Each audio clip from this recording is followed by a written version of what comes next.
Josh brings the numbers, making dreams grow. First-time buyers stepping through the door. Keys to your castle, they're what we're here for. Navigating through the home buyer's maze. Educated steps in a world full of haze. The podcast is rolling with wisdom to share, helping you settle in your new lair. Navigating through the home buyer's maze. Educated steps in a world full of haze. The podcast is rolling with wisdom to share, helping you settle in your new lair. Jeb and Josh, they're paving the way. Dreams to reality, they make your day. From the first hello to the closing sign, your journey to home is looking divine.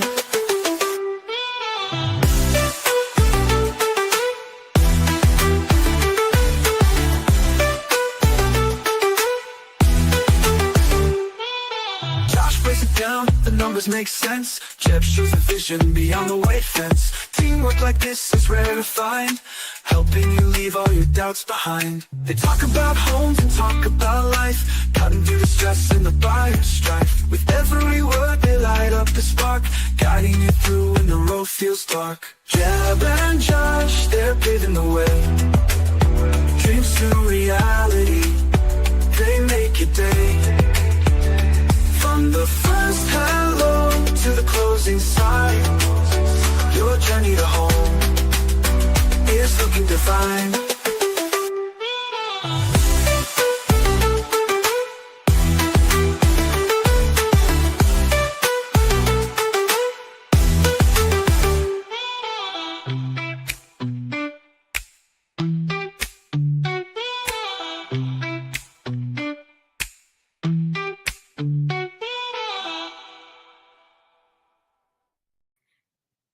Happy Wednesday. Welcome to another episode of the Educated Homebuyer Live with Josh and myself, here to educate you, help empower you to become homeowners, answer your questions while we're doing it. Tonight, we're doing something a little bit differently. For those of you watching on YouTube and across those platforms, it'll all seem very, very normal. But tonight, we're also streaming from Instagram. Finally, they have the format fixed where we can do both. Could be a complete bust. People might not watch it at all, but the opportunity is there now where it has not been in the past. So want to thank you guys, anybody that's actually watching from Instagram. Appreciate you being here. I don't know how we check questions. I think I can have to look on this screen over here to look at questions from that, but we'll try to answer both. So if you do have questions, make sure you're putting them in the chat.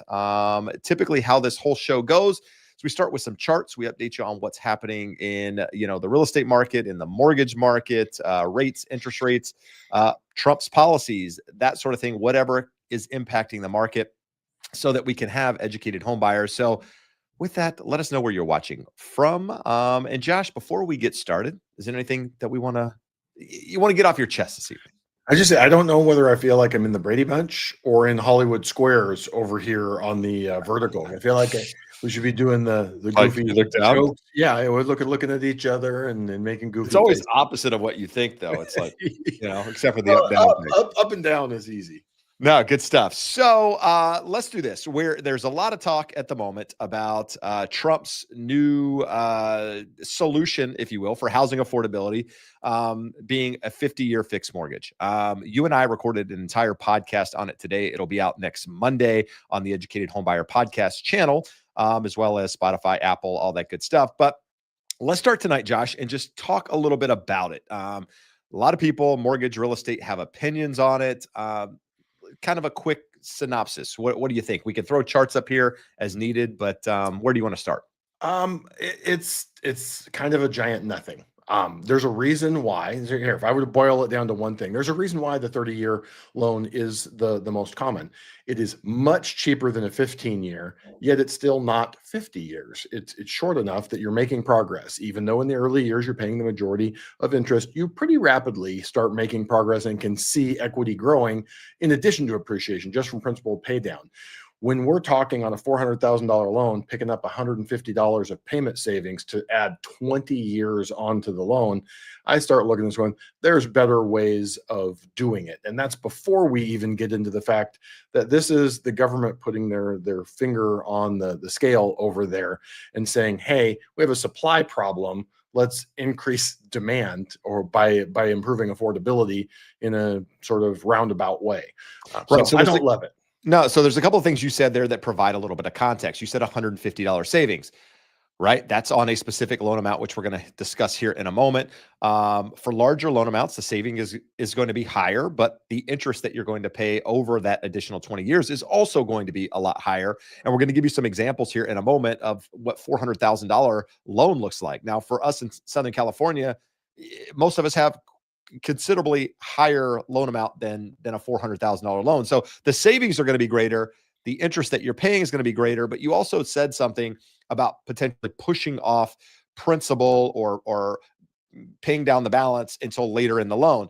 Why is that important? Why is it important to get to start paying down that principal early in the process? Why is it such a problem if I want a 50-year fixed mortgage and I'm not rapidly paying down that appreciation?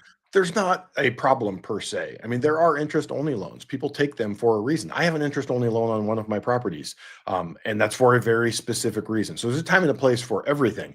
But for first-time buyers who are generally making a minimum down, 3%, 3.5%, 5%, you want to get a cushion. It generally costs 5 to 7% to sell a house. So if it stays level in value, you put 3% down and you haven't really prepaid anything in terms of principal over the first 2-3 years because you have that $150. So if we say on that $400,000 example, the $150, it's coming from the principal pay down. So we're paying down $2,000 less of principal a year. So if we get 3 years into it, you have $6,000 less equity. You could have $6,000 more in your pocket. You could invest that and get a 6, 7, 8% rate of return and have even more. So there's ways that you can look at this, that it's a positive. And we could say everyone, to each their own. You all should have the right to do whatever you want, including take out a 50-year mortgage. The issue is it's essentially a government subsidy when we're saying if it's going to come through Fannie, Freddie, FHA, or VA, which we still know no details, like many of Trump's plans. Here's the plan. We'll figure out the actual plan later on. So from that perspective, that's what it is. All right, so let's do this. Let's dive into some charts. I think it'll provide a little context. We'll talk about inventory, what's happening nationwide, and then we'll start answering questions. So now is a good time if you have questions to start putting them in. We are streaming here both on YouTube as well as Instagram. So kind of have to go back and forth to see some things. But for those of you who are jumping in now, we've been doing this show for about 4 years, Josh, every single Wednesday, typically at 5 p.m. Pacific Standard Time. This week, the last couple of weeks have been all over the place because of me. I will take full responsibility of that. My kids are in sports, and sports are now on Wednesday nights. And tonight we have volleyball at 5 p.m. So I have to change this in order to make the promise that I've made to the audience, to the viewer, to be here and provide the information, but also to my kids to be there for them. So with that, we're typically at 5 p.m. and we're going to go back there at some point. But for the moment, this is where we are. So Josh, walk us through what we're looking at here. So you mentioned a moment ago, $150 savings. Explain what we're looking at. This is an example of a $400,000 loan, and we're kind of making some assumptions here on where interest rates would be. 15 years cheaper than a 30-year, so it'd be about 5.5% today. $3,268 a month for your principal and interest on that $400,000 loan. It's a lot of money, right? Especially for a first-time buyer. That's why they don't generally do 15-year loans. If we bump that down to a 30-year, you get pretty big savings. $800 cheaper for adding 15 years to the loan. Interest rate goes up to 6.25%, but that payment goes way down to $24.55. So now let's take this proposal. If we go from 30 to 50 years, the lender has more risk for adding 20 years onto that loan. So they're going to want a little higher interest rate. If we assume 6.65, somewhere in that range, payment drops to $22.97. So that's where that $158 difference in the monthly payment that we're talking about comes from. So you can kind of see we just added the jump from 15 to 30. We had 15 years and you save $800. Now we're talking another jump of 20 years and you're only saving $150. You can start to see why the 30-year has come to be sort of the de facto standard because it gives you the most bang for the buck. And this one here, Jeb, that same scenario, if we get 2% appreciation, what happens after 10 years? Well, with the 15-year mortgage, you're rapidly prepaying the principal. So you would have $321,000 of equity. The 30-year, which is kind of the standard, you'd build up over 10 years, $156,000 of equity. With that 50-year loan, you have $50,000 less equity. at $106,000. So you're getting a marginal benefit in terms of the monthly payment, but you're leaving a lot on the table in terms of principal buildup. And then we got one more, right? So the Resi Club went out and did an interview, 2,300 or so individuals asking what they thought. The large majority, 65%, said that they didn't think it was a great idea. Now, you brought up a good point today when we were actually recording the podcast. You know, at any given point, about 65% of Americans own real estate, right? That's typically where the numbers. So the Hold on, hold on, Jeff. I'm listening to myself. I'm trying. What's happening here? I'm trying to see your Instagram so we see if we have any questions over there. I'm watching. I made you start talking. No, it's all good. So about 65% of Americans own real estate at any given period of time. So it kind of goes hand in hand with that. Now, we don't know if that 65%, all of those people were homeowners, probably not likely. But the large majority of people out there, you know, are saying that they don't think this is a good idea.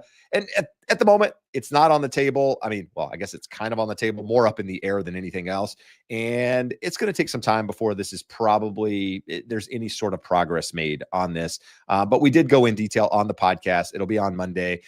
If you want more information on this, the impacts of this, affordability, all of that good stuff, make sure you check that out. So typically, the podcast starts with us talking about inventory because inventory is what drives housing markets, right? Supply and demand. It always comes back to supply and demand. And this year, we saw inventory has been considerably higher than where it's been the previous, years. We were up 22, 23% at some point over last year. At the moment, we're just over 16% more inventory. But this last week, we actually saw inventory come down, went from 856,000, Josh, to, I can't even read the chart here. It's so small, but to 842,000. So probably one of the bigger decreases that we've seen annually. My guess is this is probably the start of inventory coming off the market as we get closer to Thanksgiving. We start moving into that holiday season. Inventory is likely going to continue to come down, which means if you're a buyer, less options out there. If you're a seller, potentially less competition, as long as you have buyer demand in your market. And here in Southern California, things seem to be moving fairly well. So another chart, this was taken rather from another source that we look at, calculated risk. And this just, again, I like to look at 2019. Where do we compare active inventory versus those markets? Because it gives you a pretty good indicator of, where things stand. That was a more normal market at that time. The last 5 or so years have not been normal. And so when you look at that, you see areas like Albuquerque, Raleigh, San Diego, still below the active inventory in those markets. So something to pay attention to. Always like to look at Orange County and Huntington Beach. Orange County sitting at 4,058 properties. We saw a slight jump week over week, 0.44%. So essentially flat, if anything else. You can kind of see it from the chart there. Whereas Huntington Beach down to 233, and we're potentially going to pass where we were this time last year if inventory continues to move down. So we could actually see less inventory on the market here in the next couple of weeks than we were last year, same time, even though we've seen inventory considerably higher for the majority of the year. But week over week, down down 4.72%. New listings again, still up over last year. Again, interest rates are still pretty solid. A lot of markets out there are still hanging in there with regards to,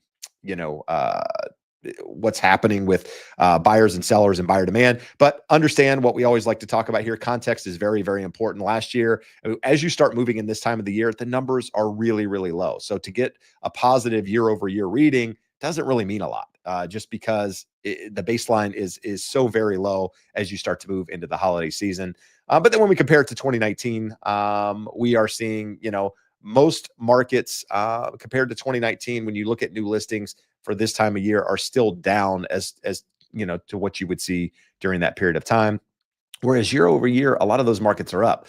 Something I found interesting when looking at this, Josh, if you look at active inventory in areas like Jacksonville, Florida, inventory is considerably higher. Active inventory is considerably higher than it was in 2019. But then when you start looking at new listings, right, most of these markets are positive, compared to a year over year, but yet Jacksonville is one of the markets that has the most inventory, but yet it's down. So have they reached some sort of peak there with people just willing to sell property, or is it just a slowdown due to seasonal activity and other things going on? Hard to say. Going back, Jeb, one of the very first episodes of the podcast that we did, we're closing in on 200 episodes. One of the first 5 episodes was why home prices are sticky to the upside, because most people are owner occupants. They live in that home, and they don't like the idea of selling it for $1 less than the peak that it ever hit, as represented by another home in their neighborhood, regardless of whether that home was substantially superior to theirs. So I think you're definitely seeing some of that, and some of that lock-in effect where people are just saying, I'll just post up here. There's no reason to move. So you're not seeing this massive buildup in inventory, because if it does, then the only way to clear it is for the homes to come off the market, people to take their home off the market, or to accept whatever price the market is willing to bear. And we're seeing some of both in the weaker markets, but definitely seeing more people canceling their listings than we historically see. Now, Josh, we're going to go off script here for just a moment, because we have a question on the 50-year fix, and I kind of want to address it as we're going through this. So I don't know if you can get us back to our side by side that we typically look at there when looking at this, but let's see. So the question, Josh, is it's from somebody in the mortgage business here locally. Just says, I don't understand why real estate professionals are comparing the 50-year to a 30-year. You should be comparing a 50-year to renting forever. No, question mark. And I understand the context behind that, right? Renting forever versus owning something. Don't. It's a silly phrasing of the question. We can sit here and give you five massive ways that it's different, but go ahead. But let me explain. In most markets right now, considerably more expensive to own a house than it is to rent, right? So if you're comparing it to renting and versus owning for over a 50-year period of time, very hard to compare the two, because you're paying considerably more to own that house, considerably more in interest. There's a lot going on there. So it's not an apples to apples comparison in many markets. But what's your take on it? Well, we showed the chart there. In 10 years with a 50-year mortgage, you have $100,000 of equity with 2% appreciation. So a small portion of that is the principal reduction, because we've stretched it out so long. But that's 2% appreciation. We know historically, if we ask what happens over the next 25 years, homes are going to go up more than 2% a year. What's going to happen in the next 2 years, 5 years, 7 years? I don't know. All bets are off. That's much harder to predict. Sure. But over the long haul, we know it's going to hit that number. So when you flash forward, the renter doesn't have that. And the renter today saves money, right? Cheaper in most markets to own, to rent than to own. So there's a difference in that for their favor, but they're not fixing their costs. So it's going to go up, and it's going to go up 3.5%. So again, 25 years from now, 10 years from now, 8 years from now, in almost any scenario, the homeowner is going to come out further ahead. Does this mean that I am a big fan of the 50-year and I think you should do it? I don't. The 30-year is kind of that sweet spot where we minimize the monthly payment and maximize the equity buildup without making the payment higher than it needs to be. But to compare the two, or people saying, well, you're just a renter forever, you're stupid. If we go to a world tomorrow where there's only 50-year mortgages or renting, I'm not going to rent anything. So I think that to equate the two as being the same is silly. No, I don't disagree with that. I think there are pros and cons to all the scenarios, and it's really a personal thing. As long as you understand the downside to it, and like we discussed in the podcast today, then by all means, if that's your avenue to becoming a homeowner, and that's your option, I think that's the right option. But for a large majority of people out there, I mean, for everyone out there, I think the 30-year fix is definitely the better of the option. And with $150 savings or whatever the savings is, I don't know if it's worth the risk, the downside risk of home prices moving sideways in a lot of markets and people having to get out earlier than they originally thought and having to deal with all of that. But nevertheless, so let's go back, Josh, as we were talking about inventory. We're going to breeze through these real quick so we can move on. Weekly pending sales still up week over week. Interest rates are lower than they were the same time last year. You still have buyer demand out there in the market. Things are still moving. Percentage of price reductions kind of moving flat, if you will, over the last, 2 months, sitting at just over 41% of homes out there have some sort of price reduction on them.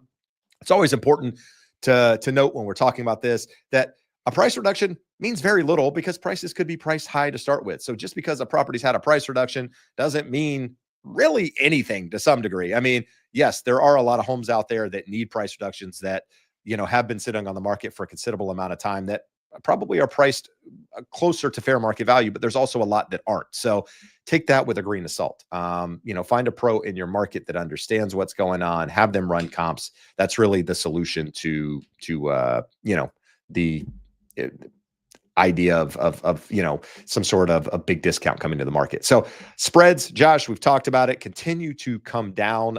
We've seen the 10-year kind of fluctuate between 4 and 4.1, just over 4.1. With that, spreads are continuing to compress, not by a lot, but by a little bit. And with that, interest rates are still sitting here in the low 6% range.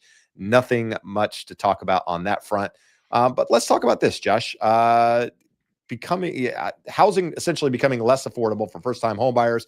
We talked about it today. The average age for a first-time home buyer is 38 years old. So imagine doing a 50-year fix if you're 38 years old. Who the hell is going to pay the mortgage when you're 75 and you don't have a job and whatever? But that's a different scenario. But what are we looking at in this chart? What I really wanted to show with this, so we talk about 3 ways that affordability can improve. So it's funny that the headline is housing becoming less affordable. When you look at the orange bar up at the top, it is starting to turn down, meaning that homes are becoming more affordable. Still historically unaffordable, but more affordable than where they were at the peak. But what we're talking about here, there's only 3 ways for affordability to improve. Home prices come down, interest rates come down, wages go up. So that blue line is median family income, and you see it going up. So people say, hey, interest rates aren't going back to 2 or 3%. Wages kind of go in a pretty consistent pattern upwards. So the only way we can correct is home prices have to crash. The last time we got this far out of whack, we see there in 2007, home prices crashed. And talked about it a million times. The more likely scenario is that blue line slowly goes up and the orange line goes sideways for quite a significant period of time, 3 years, 5 years, 7 years. So I think we're kind of now finally entering what the new normal looks like. If we look at no matter whose number you look at, most people are saying year over year, 0.5% to 2% appreciation. I think that's kind of what the new normal looks like, because the affordability is at a point where it can't get pushed higher. So if rates drop from where we're at now in the low 6s to the mid 4s, that will bring that line down. It could be mitigated by some people jumping back in by this newfound affordability. But the thing that's going to save us is time and that blue line coming up until eventually it meets the orange line and we're back in line. So this is one of the reasons why I say I don't like the 50-year mortgage, because what we're doing is artificially pulling that orange line down. One of the questions here, someone asked, hey, this reminds me of 2008. It's really in no way similar, other than this is a product that marginally increases affordability as judged by the payment, while introducing a small amount of additional risk to the system. But I thought it was an interesting chart nonetheless. This kind of tells you the flip side, Jeb, of saying the average first-time home buyer is 38. We're now at a low going back to 2003 of 21% of first-time home buyers. What was interesting to me is we had kind of settled post-2014 into about 33%. About a third of buyers were first-time buyers. Obviously, in 2022, when affordability got whacked, it dropped to 26, and somehow in 2023, it jumped up to 32%. But with affordability where it is, you're going to have more home sales. So we have record low home sales, and the home sales that we have, 80% of them are among homeowners. I'm selling this home, I'm buying this one, not people first entering the market. That's not healthy today, not healthy for the long haul. But of all of our solutions for correcting, time is the one that is most likely. You and I went through this morning, Jeb. I'll just buzz through this really quickly. We have had no data for the 40-something days that the U.S. government has been government data. No government data, correct. Very important distinction, because what's interesting, Jeb, what's been really interesting is additional private companies jumping into the breach over the last 40 days and coming up with some really cool data that fills these gaps and may actually be better than the government stuff. But CPI, the October report, was due to be released tomorrow. That will be possibly canceled altogether because we missed 40 days. Those people have to come back and compile the data and then present the report. So it could be canceled and then just sort of bundled with the November report, which is due December 10th, but they're saying could be a week late. The jobs report, September jobs report, was due October 3rd. That could come out next week. We'll see. The October jobs report, which was scheduled for November 7th, is going to be delayed at least 3 to 4 weeks.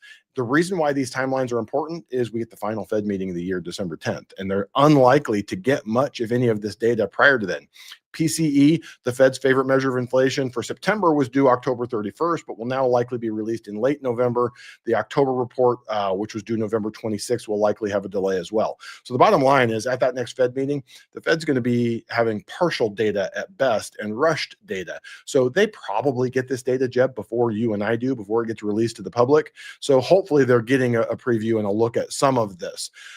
Some of this private data, this is Challenger Gray and Christmas. They post job cuts every month. And we had this data come out last week, 150,000 job cuts in October, which it's a lot. It's a lot relative to where we've been. We've been, 60 to 70,000 for the last 5 to 6 months. But you can see in February and March, we had even higher figures. So you need 3 to 4 months of this trending up and staying up to really become a trend.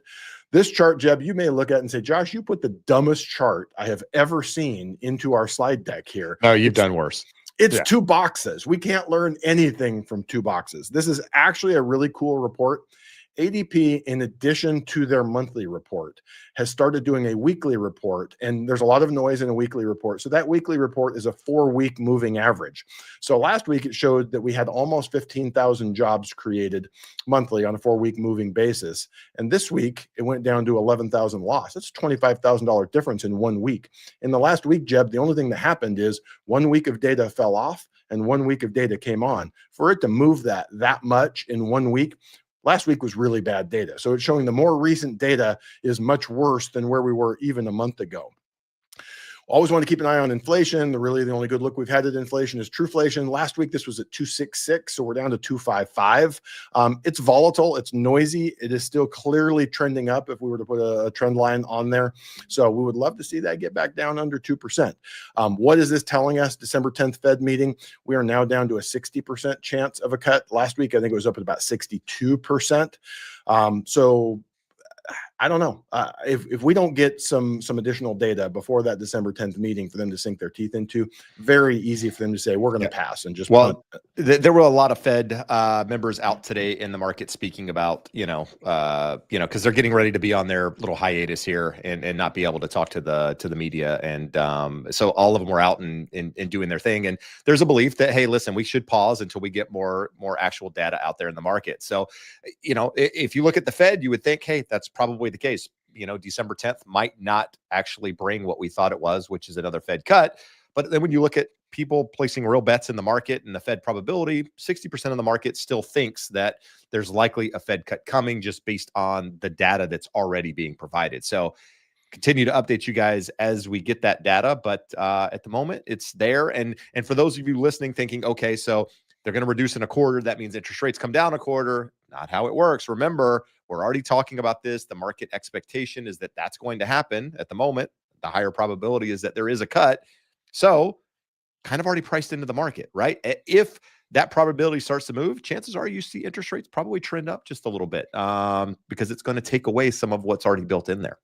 Well, let's say, Jeb, if it's a 60% probability today, if the Fed meeting was tomorrow and they were to cut, that would be something of a surprise. 60-40 is a coin flip at that point. It'd be somewhat of a surprise, and you would see an improvement in mortgage rates. But that's not generally how it happens. Between now and December 10th, you would like to see it go to 62, 68, 69, 74, and then the day before, generally they have a pretty solid feel for where that's going to go. So we can watch that number and get a much better handle on the way the market is betting.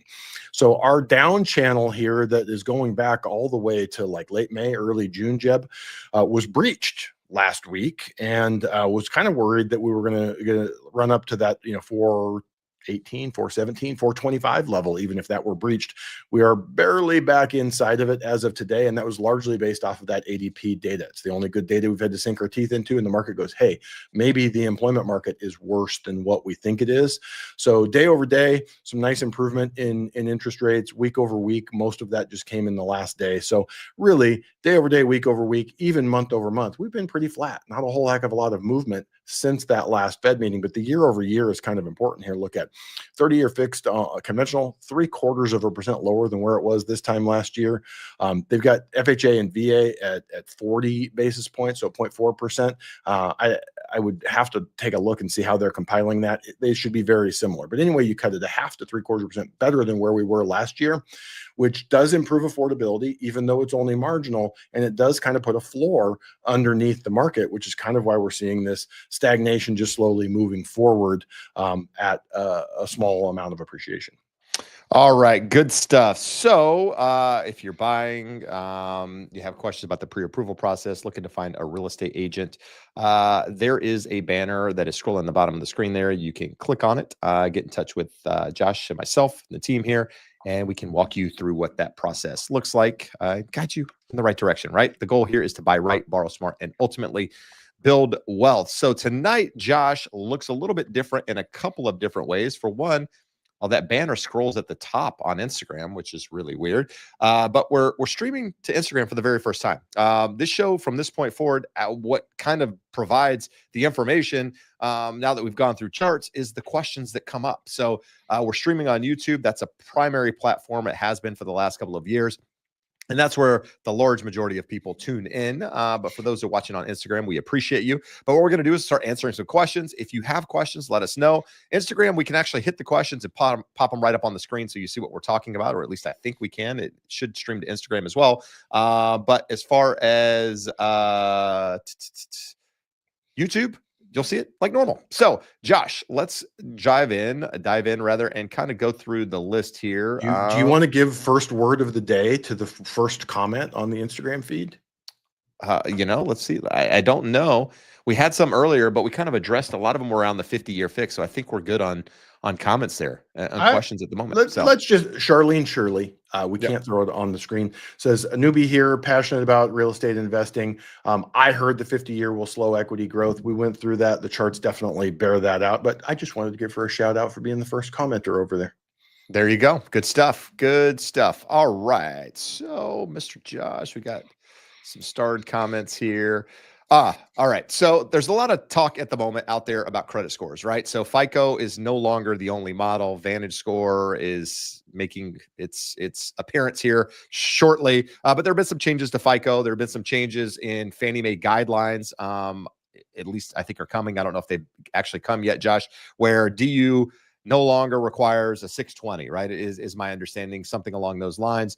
But the question here is, if credit scores are made obsolete, was my effort to maintain credit in vain? And so, Josh, lenders aren't going away from credit, right? Your credit scores are absolutely not obsolete. You can go and Google and search for the Fannie Mae or Freddie Mac loan level price adjustment matrix, and it will show you the same matrix we had yesterday. So the fact that the minimum credit score requirement was taken out of the automated underwriting systems, as of today, there is virtually no change. No announcements from any of our investors. We're approved with over 70 different investors that do Fannie Freddie loans. Not a single announcement in reference to this, because no one really knows what it means. Part of this is just putting some leverage on FICO. They're wanting them to use the 10T model. We've got Vantage Score. All of this is sort of theater and politics behind the scene to sort of leverage them to back off of these egregious, excessive increases in credit prices that we've seen post-COVID. All right, Josh, we got the problem with streaming to Instagram is that when you're here on YouTube, when I put up the comment, it literally covers my face. That might not be a problem for some people. That might actually be a good thing. But it just looks like a hat. It's just like the hat talking you over there on Instagram. It can become really weird. So we're going to throw it up there. We might take it off just so that we can actually see what's going on. Another question, Josh, around that 50-year fix that we kind of started the conversation, asking about, is it realistic for a 42 basis points add on a 20-year if you're adding 72 basis points on a 15-year? So we talked about it in the podcast today we recorded. There is a difference in interest rate from the 15-year to the 20 to the 30. As you add duration to that loan, it becomes more risky for the lender. They have to keep that paper longer. Therefore, they want a higher rate of return. The idea, at least from Logan Matashami over at Housing Wire, is that the 50-year is going to add somewhere between 42 basis points to, I think, 72 basis points, which is essentially what we put here, to that loan. What do you want to add on that? Anything? I mean, we don't know what that actually is going to look like, but we don't know. So let's leave it to the pros. Logan ran the numbers. He says 42 to 57. So the 72 that he was mentioning, there were 72 relative to the 15-year. In general, the yield curve doesn't continue to steepen further out the curve, but that could change. I mean, 30 years is a long time. If the market is concerned about long-term inflation, it could be more than that. No one knows. Most importantly, I don't think anyone needs to care, because I don't think anyone's going to come of this 50-year mortgage idea. All right.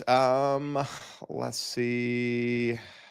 So got a question from Dungeon Dojo. So the 50-year won't make sense for anyone if it doesn't save more than the current numbers suggest. How do you think they'll remedy that issue? Better interest rates, subsidies, something else? So I don't think they need to remedy anything. I think savings is savings, right? And Josh, unfortunately, we've said it for years, and it is true. People live in the payment, not the price.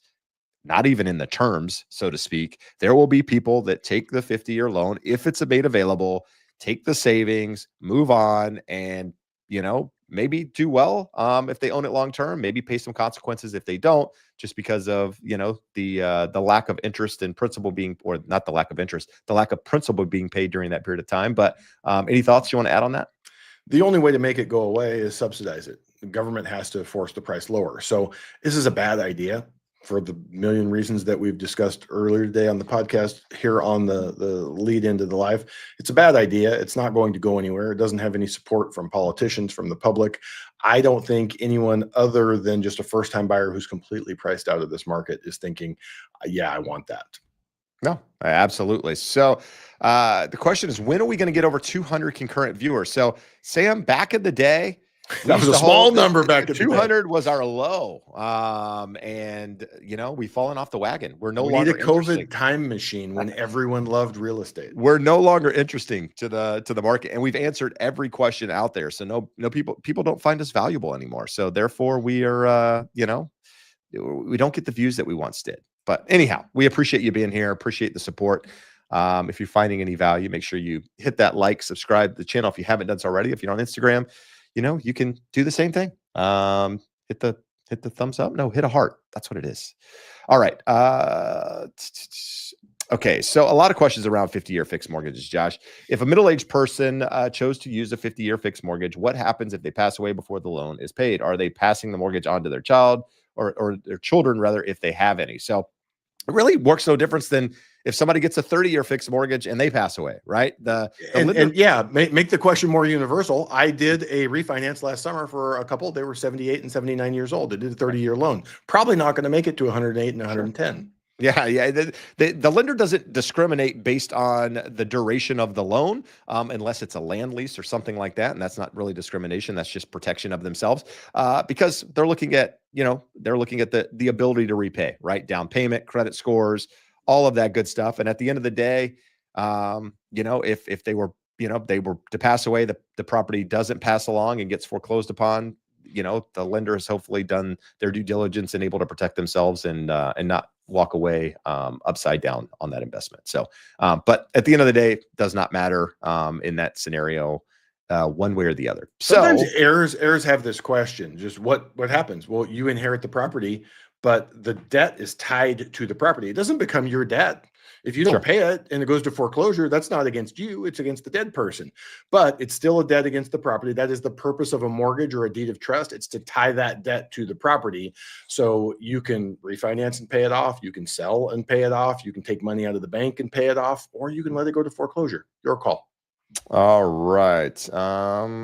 Let's see. Not a lot. Do we have any additional questions here, Josh, as I'm scrolling through Instagram? Not a lot of questions, just some people watching. So we do have Brian down in Tampa just saying, loving our inventory, getting his ducks in a row to buy in 2027. So I think it's a good time, Josh, to talk.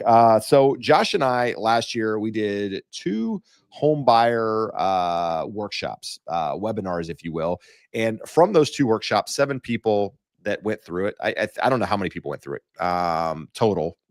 Way more than 7, but 7 people ended up buying homes using Josh and myself to do so. And for that, we were grateful. But here's the thing. We're doing the same webinar again in December for those looking to get ready in 2026 to become homeowners. December 9th. It's a Tuesday. It'll be at 5:30 Pacific Standard Time.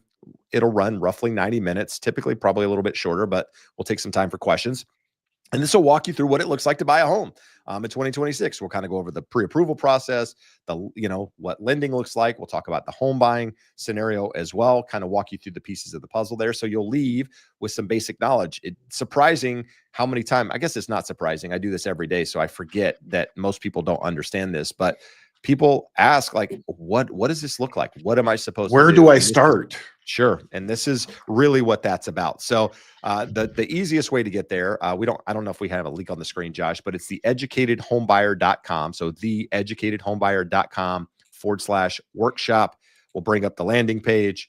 And from that landing page, you can fill out the information and you will get the information to join the webinar or the workshop rather. And for example, you sign up, you don't get it, you'll still get the replay video. So you'll be able to watch it and, provide the information there. So Josh will throw it in the comments here in just a moment, I believe.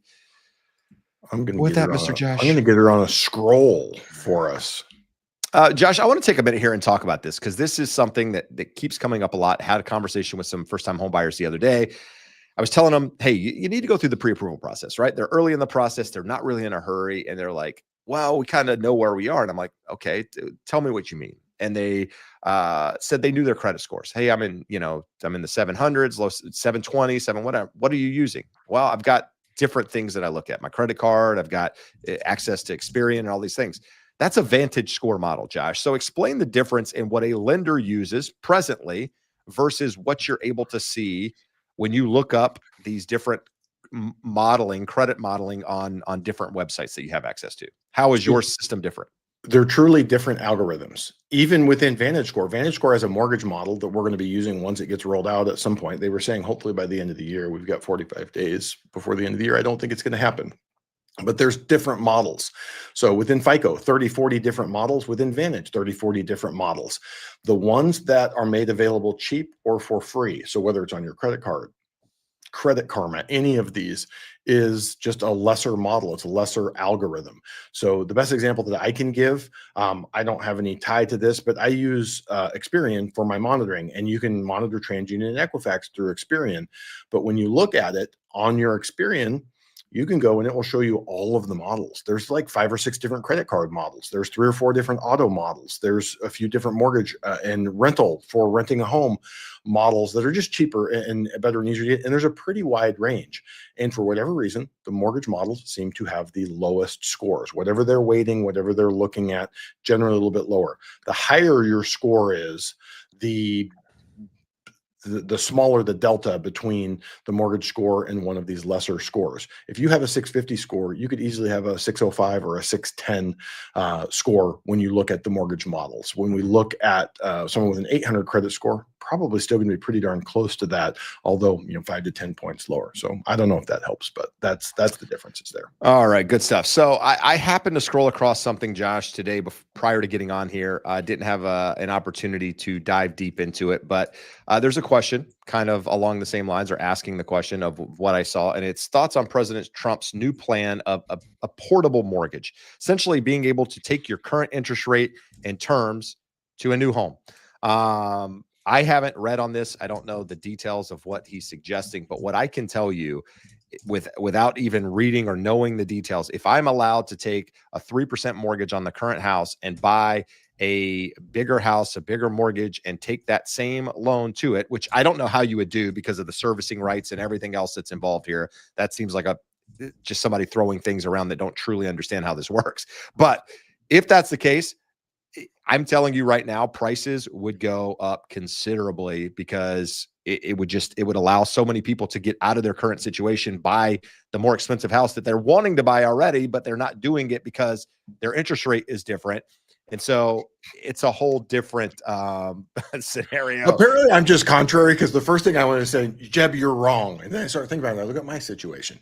If I could take my $600,000 remaining balance at 2.75% and go buy another house, I am going to be infinitely more likely to go and buy another property. The question then becomes, is there so much more supply on the market? Does that additional demand just get absorbed into it? It's certainly not a negative for home prices. Sellers are buyers. Sellers are buyers. So is it really net inventory? I mean, that's the thing. And maybe to some degree the answer is yes, but I guess I don't know enough about the plan to even dive into detail on it. We'll dive, we'll look into it a little bit more and have a better conversation, exactly what's being thought about, and then come back with a little, an arsenal of talking points. So rather than just shooting from the hip here, Josh, so Kevin, Kevon asked us to do a quick explainer on the 50-year being counterproductive. We started the episode today by talking about that. Go back and check out the beginning of the episode. You can watch it. It'll be there, and you can get. And all if the that's not talking enough points. detail, just wait till next Monday. Next Monday on the Educated Homebuyer podcast, we are talking about it in great detail. In fact, it's going to be a long episode, 25 minutes or so, where we dive into to those details and give you the information that you're looking for there. Josh, nerds are underrated. I'm assuming, and then he thinks this. Nerds, so I'm assuming nerds the candy or nerds the humans? I mean, I think the humans, because nerds the candy are not underrated. They're overrated. Overrated in my household. Now the clusters I can go for. The individual nerds, I don't see the appeal. Well, hey, let's give a regular, consistent, all-star viewer. Dixieland says, "I'm for anything that will help someone to own a home, but hopefully they can get out of their 50-year mortgage if they get one." A comment that I made in the podcast recorded today, and I hope it doesn't get misconstrued, is if we're going to do this, I would rather see an interest-only option and only available one time for first-time buyers. And maybe the interest-only period is 5 years, and then it's a 30-year fixed after that. And before you think that sounds crazy, again, this isn't just so everyone can afford a home or push home prices up, which it would do because it would increase buying power for many people and allow them to get into a home. But what it would do is if you have a 3% wage increase for 5 years, you're going to be up almost 20%. So it fixes itself by the time you get to that amortizing period, which would be the normal 30-year fix. So there are other options that are better options than what we're proposing here. But I digress. Well, here's the thing. So Charlene has a question that I want to just kind of go over, Josh. I don't know if I have the time to do it right now because I'm limited on having to leave because of kids' sports. But she says, would you consider going over an active listing? One, I am considering using creative financing, talking about hard money as a bridge to a DSCR loan. It's a fourplex in Huntington Beach. I do want to go over that. Shirley, I'm happy to have the conversation. We're happy to have the conversation off air if that's helpful. Just to answer the question. I don't know if we have enough time to go over it now, but if you want to put it in there real quick, I guess I would probably have too many questions though about rents and everything else that it needs to be factored into this in order to kind of give you a detail of the podcast where we just break down her whole scenario, or any of you others. If you're wanting to get into the market and you would like to do a 20-30 minute conversation on camera where we'll break it down, we can blur your face and use a different name and change your voice and all the things like they do on 60 Minutes.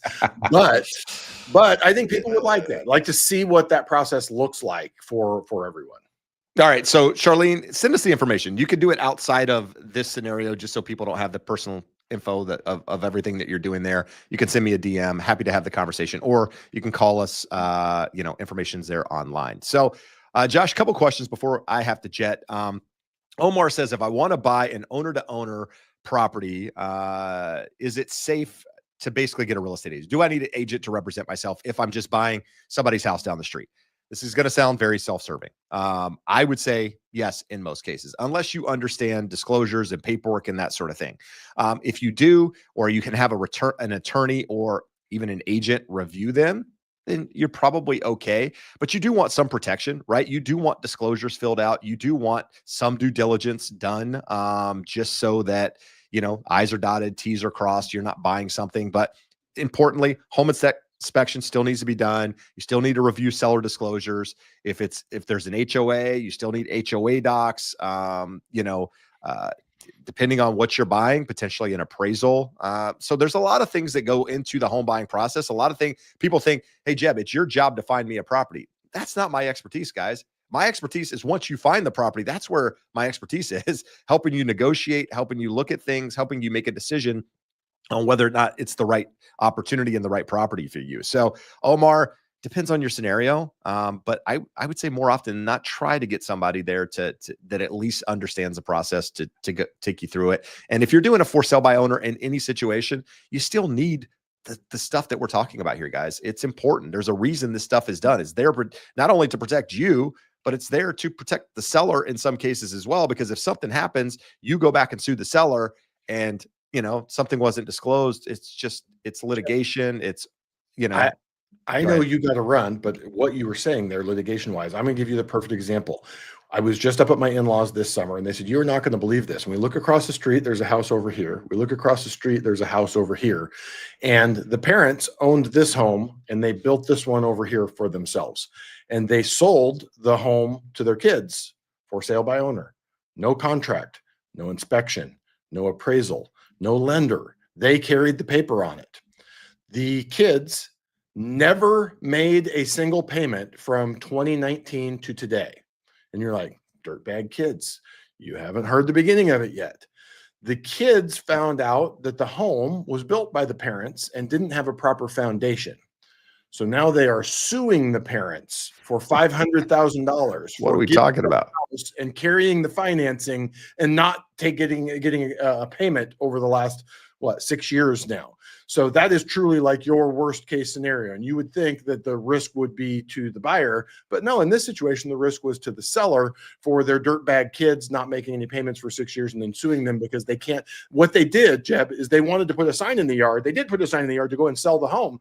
And they took a contract for like $700,000, accepted an offer. The house they paid $300,000 for. Those people did an inspection and go, "You don't have a foundation here. Who built this house?" We're like, "My idiot in-laws built the house." They're like, "Let's sue them." That's the craziest story I've ever heard in regards. It's crazy enough. All right. So here's the deal, guys. I appreciate you being here. Josh, I'm going to let you take over YouTube, Instagram. We're going to see you live next Wednesday at 5 p.m. Pacific Standard Time. So appreciate you guys watching. If you have questions, make sure you reach out. That one, Josh, I ended. So you are just here on YouTube right now. I was going to go wild with some fun stuff on your Instagram, Jeff. Yeah. So you're lucky. I didn't. You're lucky you shut that down. All right. So I'm going to let you take over for the last 10 or so minutes to take this out. All right. All right. I'm just going to say my adios right now, Josh. Adios. All right, amigo. Okay, so let's jump in here, see what additional questions you guys have. Anything mortgage or real estate related, throw it in here. Josh, who is also this guy, Josh, says, "What are some things you can do when home insurance comes in higher than expected due to the very high fire risk zone?" So if we look at that, you do not have a lot of options because many times the risk exceeds what any prudent insurer would ever insure. So if you're in California, and many parts of the country, they have government fire insurance. So California Fair Plan here in California, although those premiums are massive, they don't in any way cover the actual risk to the state of California. We could have one of these fires really, really be problematic for the California government. So the fire stuff is a very unique issue. Flood is the same. Flood is generally, the majority of those policies are government policies through the National Flood Insurance Program. That quote is largely what it is. Call multiple insurers, see if there's private insurance. If there's no private insurance and you fall back to the government, that premium is going to be the same just about any insurer that you go to.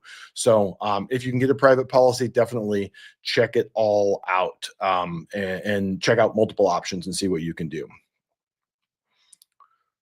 So let's roll through here and see if we have any additional questions. Oh, so here's actually a good one. Willing says, should I compare and shop my homeowner's insurance company every year, or is it pretty general across the board? They're generally pretty consistent, but as time goes on, the premiums get higher. The differences from one insurer to the other can be large. I just found out for the 87th time, I kid, like the fourth time in 4 years, that my premium has gone up now about $500. So at this point, that's the final straw. We will be shopping that policy. There's absolutely no downside to it, right? You shop around and find out you have the best deal there is in the world. It can be a good thing. So I've got multiple insurance options here, as you would imagine. I need to take my own advice, take my own medicine, and go and shop my policy, see if we can get a better number. And we're not answering Indiana Jones, Wolverine, or Batman questions. So Lauren, I want to go back to your earlier question. I know you said there that you are interested, but I could have swore, yeah, here we go. So Lauren says, we put an offer in at asking of $575,000, but they went with another offer. Since then, the house is now up for foreclosure auction, starting bid $297,000. So we know that it needs a new septic. How can we get it at the auction? So here is the $24 million question. Has the foreclosure happened? Does the bank own the property? Or is the bank intervening and saying there's going to be an auction of the property? So generally, that auction, that trustee's auction, happens at the courthouse steps, and you have to have cash to pay for the property. Some situations, there's a different type of auction where you can put a deposit down and then align financing over the next 30 days or so.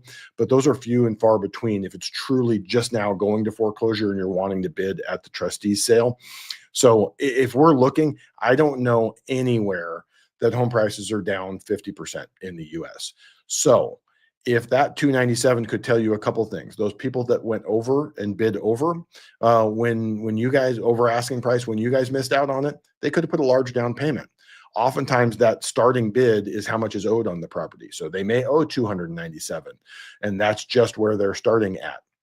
Generally, if that property, let's say it's down 20%, let's say that it sold for 600 and it's now worth, 480, 500, it's going to generally go over 297, depending on where you are in the country and how active investors are. Here in Southern California, anything that smells of a deal, there will be 5 to 15 professional investors at the trustee sale with a pocket full of cashier's checks in different denominations where they can hand over the money right there and pay cash for the property. The other thing to be super careful and wary of as a standard buyer wanting to get into that, if you buy the trustee sale, you don't have title insurance. So you're not going to know that you are getting clean title, that there's not things like IRS liens or anything else against the property. So you want to do your best title research and ascertain to the best of your ability that there's not any excessive or undue risk there in you buying that property. Miscellaneous of the whatever. This is the angle of this we hadn't covered. You expect PMI to be higher for a 50 versus a 30. It's higher for a 30 than a 15. So I don't see why it wouldn't be higher for a 15. You're building up equity slower. That represents more risk to the mortgage company, more risk to the mortgage insurer. So it would be a reasonable thought there. So Derek says a 50-year mortgage makes a lot of sense for the banks. I don't know. I don't know if it does. I mean, how much more are you going to make there? Like there's so much more that goes into this. We had a great relationship with a credit union through, the early part of 2023 that they didn't have a sales team that could get them enough mortgages to put on the books. They wanted to take some of their depository funds. They wanted to invest them in mortgages. Well, when rates went up and they no longer had portfolio churn, no one was paying off their loan with refinances. They're like, we have enough mortgages. So oftentimes the profitability of mortgages on the books comes down to what the cost of funds is for the bank. Is it a portfolio lender? If we're talking about these are not going to be Fannie Freddie loans. They're non-QM. So what is the value of them in the secondary market and long-term to investors? There's so many unknowns here.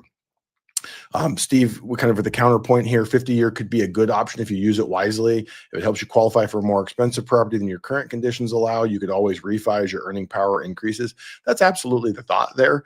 Could it be used prudently? Could it work out? Yes. I'm just not sure the juice is worth the squeeze in terms of the additional risk to individuals and then the additional risk to the system as a whole. Apologies there. I couldn't get to the mute quick enough, but let's scroll through here and see if you guys have some additional questions. So Josh follows up here with another one. Can you buy points when recasting a loan? No. The only thing that is getting modified is the monthly payment because you are paying down. When you recast, you're making a large principal payment. So the term of the loan is staying the same. The interest rate is staying the same. You now have a new principal balance because you paid down the principal. So we are just adjusting the required monthly payment to amortize that outstanding balance at that interest rate over the remaining term of the loan. So you aren't able to change the interest rate. So Victor says, I have a question. There's a new LGI home being built near me. They're offering 3.99 interest rate. Is this legit, or why are they offering such a low rate when the average is 6.5%? Because the alternative is cutting the price of that home. So builders are very reticent to do that. They want to keep the values as high as possible. If they generally build in phases, and if the first phase paid $500,000 and they come back to the next phase and they say, hey, you guys only need to pay 450, the first group realizes they are underwater. So they will protect that value at any cost, and they need to move those homes. So if you look, this is all, most of the big national home builders that are doing this are publicly traded. You can look and you can see they're spending on average $30,000 to $50,000 in buy down costs.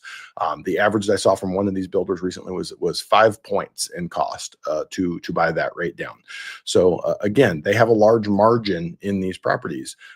Absent the buy downs, probably a 30% margin, and their numbers are closer to 20% right now. It means about 10% of the home price is being used to subsidize and buy down the interest rate. Now, whether that's prudent is probably the question and open for debate. We probably should do an entire episode on that thing.